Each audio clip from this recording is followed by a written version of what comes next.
kabar baik untuk seluruh rakyat miskin di Indonesia. Siapa yang basuh tandas di premis-premis? Orang miskin. Contoh, tepi-tepi jalan banyak gerobak-gerobak. Di Malaysia mana ada gerobak-gerobak, bro? Karyawan saya kan semua orang Indonesia. Iya, ini orang-orang Indo ternyata. Karyawan saya semua orang Aceh. Jadi kalau kamu datang datang dari Assalamualaikum warahmatullahi wabarakatuh. Jumpa lagi para sahabat dan teman-teman dengan Mas Farhan. Gimana kabar-kabarnya? Semoga kalian semua sehat-sehat sahaja. Yang baru bergabung di videonya Mas Farhan, jangan lupa bantu sokongannya dengan like, comment, share, dan subscribe-nya. Terima kasih banyak-banyak yang sudah bantu sokong di channel ini. Semoga kalian semua dimurahkan rezekinya, dipanjangkan umurnya, dijauhkan dari malap bahaya oleh Allah Subhanahu wa taala. Amin amin ya rabbal alamin. Oke para sahabat dan teman-teman, di video kali ini Mas Farhan akan ngebahas sebuah video yang sudah di-tag di TikTok Mas Farhan, disuruh reaction kepada Mas Farhan para sahabat. Apa itu videonya? Ada sebuah video yang mengatakan rata-rata di Indonesia sangat mudah untuk mencari orang susah atau mencari orang miskin berbanding yang ada dekat Malaysia. Itu menurut influencer yang dari Malaysia ketika podcast dengan Denny Cagur ya para sahabat. Dengan podcastnya itu mengatakan paling gampang untuk mencari orang susah itu ada di Indonesia. Memang jujur, terlalu jujur sih abangnya ini ya para sahabat, dari Malaysia, TikToker dari Malaysia, influencer dari Malaysia ini terlalu jujur ya. Karena mereka mengatakan memang itu real para sahabat, memang nyata, memang apabila ada konten hoax yang mengatakan dekat Malaysia itu buruk lah, teruk sangatlah dengan adanya kesusahan beras macam itu. Inilah fakta yang mereka tunjukkan dalam podcast itu, membuat para netizen kepanasan. Karena para sahabat, banyak konten-konten hoax yang memburuk-burukkan Malaysia, yang tak suka dan iri kepada Malaysia. Dan juga terutama ada segelintir TKI ataupun TKW yang dulunya bekerja dekat Malaysia dan ikut memburukkan Malaysia para sahabat. Dan di sini ketika ada fakta semacam ini, sangatlah miris dan sangatlah malu, bagai meludah ke atas kena muka sendiri. Dan para sahabat penasaran seperti apa videonya? Kenapa kita selalu dipanggil IQ rendah? Jangan marah apabila kita dipanggil semacam itu. Memang kenyataannya seperti itu. Kita harus membenahi, bukannya marah macam itu, bukannya tak terima. Memang kenyataannya seperti itu. Kita harus membenahi agar ikut IQ yang di angka 100 ke lebih lah macam itu para sahabat. Bukan yang mengatakan di kolom komentar netizen Konoha ini IQ 15 ringgit macam itu. Jadi kita simak sama-sama apa benda, boleh komen dekat bawah asal jangan bergaduh. Oke, let's go. Karyawan saya kan semua orang Indonesia. Iya, ini orang-orang Indo ternyata. Karyawan saya semua orang Aceh. Jadi kalau kamu datang dari Malaysia ke Indo, kamu pakai orang-orang dari Indonesia. Jadi sewaktu saya di Malaysia dulu kemarin, memang karyawan saya semua dari Indonesia. Oh. So waktu saya pindah di Indonesia nih, semua karyawan saya ada nih, semua saya pindahkan ke Indonesia. Kenapa nggak pakai karyawan Malaysia waktu di Malaysia? Ada juga beberapa. Cuma saya tahu dekat Malaysia nih ramai orang Indonesia yang mencari rezeki kan. Okay. Dan saya nampak orang Indonesia ni bila datang Malaysia, bila cari rezeki ni, mereka kerja bersungguh-sungguh. Okay.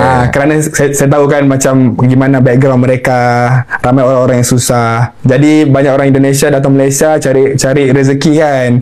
So Kenapa tidak untuk kita sama-sama berkongsi rezeki dengan mereka lah. Iya. Cuman aku lihat kan berapa waktu terakhir ini kamu tuh udah mulai banyak ke Indonesia.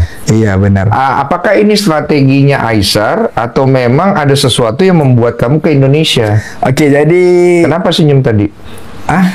Ingat siapa? Bukan karena ganteng. Oh. Saya pikir gara-gara itu dia ke Indonesia. Iya, aku nggak sebut-sebut apa-apa kan. Soalnya senyumnya tadi kayak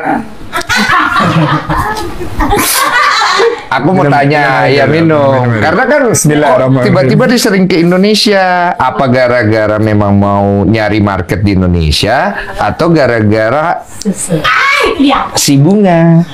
Bener. Si gunung. Asik. Oke. Boleh ya? Pandangan gara-gara yang mana?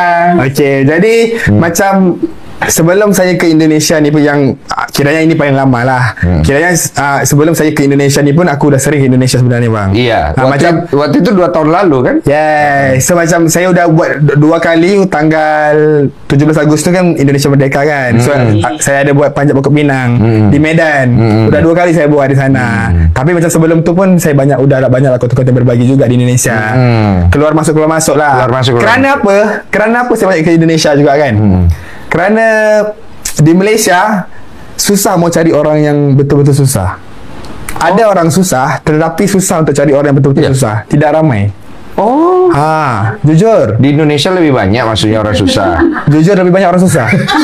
Betul. Ni saya cerita sebagai realiti. Apa adanya ya. Kerana apa Indonesia ramai orang susah? Kerana rakyatnya ramai.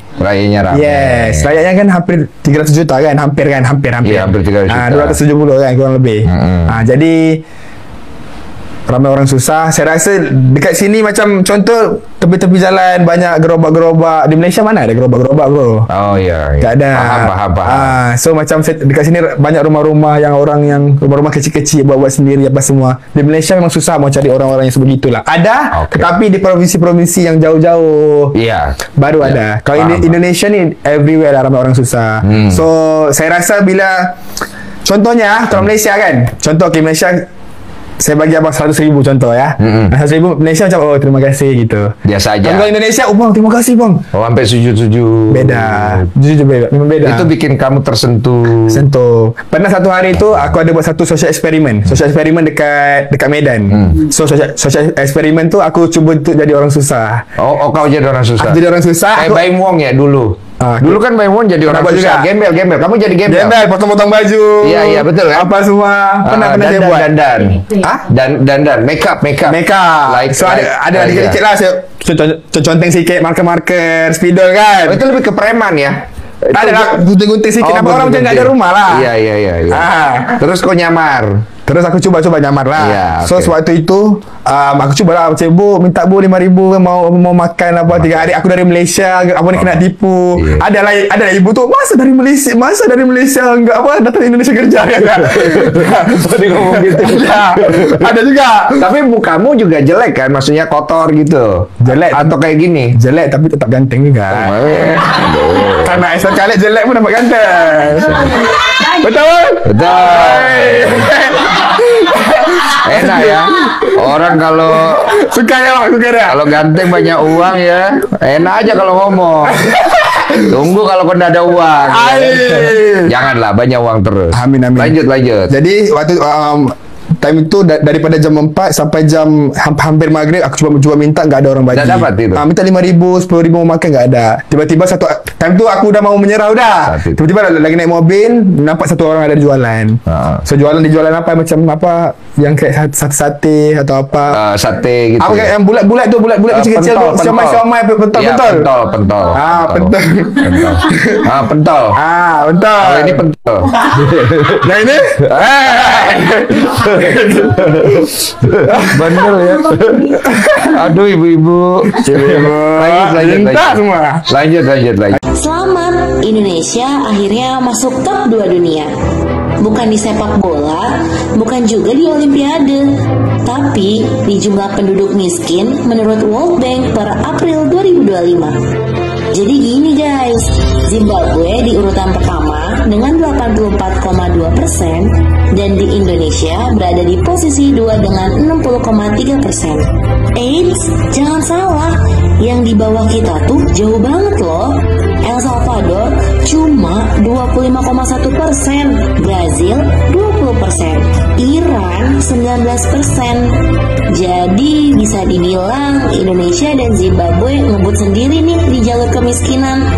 Yang lain mah masih di gigi 2, kita udah ngeblong di gigi 6. Ini ini bukan kompetisi, tapi kok kita semangat banget ya ngejarnya. Mungkin karena bonusnya bukan medali, tapi realita pahit yang gak bisa di skip. Jadi kalian jangan suka ngetawain Zimbabwe ya, karena nyatanya kita gak beda jauh sama mereka soal kemiskinan. Katanya negara kita kayak sumber daya, tapi rakyatnya masih banyak yang susah makan. Lucu ya, tapi sayangnya ini bukan komedi loh. Yuk mulai sadar dan dorong perubahan, daripada terus-terusan jadi juara di statistik yang bikin kita sedih. Siapa yang basuh tandas di premis-premis? Orang miskin. Siapa yang mengutik sampah setiap pagi? Orang miskin. Siapa yang korek longkang tersumbat? Orang miskin. Siapa yang membina bangunan? Orang miskin. Kita yang berkemampuan ini boleh tak buat kerja-kerja seperti mereka? Tak kan? Oleh itu, hormatilah mereka. Setiap pagi kalau bertembung dengan mereka, bagi salam, atau paling tidak senyum. Dan yang paling penting sekali, ayuh kita berusahalah dengan cara apa sekalipun untuk membantu mereka. Orang cerdik, orang kaya, sesiapa pun yang berkemampuan seperti kita harus sentiasa berpihak kepada golongan miskin dan golongan lemah. Please, jangan pernah turuti fakir miskin. Dukung mereka, dorong mereka untuk menjadi orang kaya, tapi jangan pernah turuti mereka. Kenapa? Karena menuruti mereka berarti menuruti jalan yang salah, menuruti keputusan yang salah. Salah satu kelemahan bangsa ini kenapa susah maju adalah karena politisi-politisi di bangsa ini selalu berusaha menjual janji pada orang-orang miskin, selalu berusaha mengikuti keinginan orang-orang miskin. Orang miskin minta subsidi, dikasih. Orang miskin minta harga sembako di ini itu dimurahin, oke, dikasih. Orang miskin minta dibuatkan lapangan pekerjaan yang sangat banyak, diturutin dan sebagainya. Inilah kesalahannya. Orang miskin itu dinaikkan derajatnya, bukan. Nah, itu dia para sahabat dan teman-teman, video yang sudah kita simak. Terlalu jujur ya para sahabat. Ini Abang Aisar ini, influencer dari Malaysia ini, terlalu jujur ketika ditanyakan oleh Abang Denny ya para sahabat, Denny Cegor ya para sahabat. Aduh, ini apa ya, menurut Mas Farhan ya sangatlah menusuk hati ya. Tapi apalah daya, kita sebagai orang yang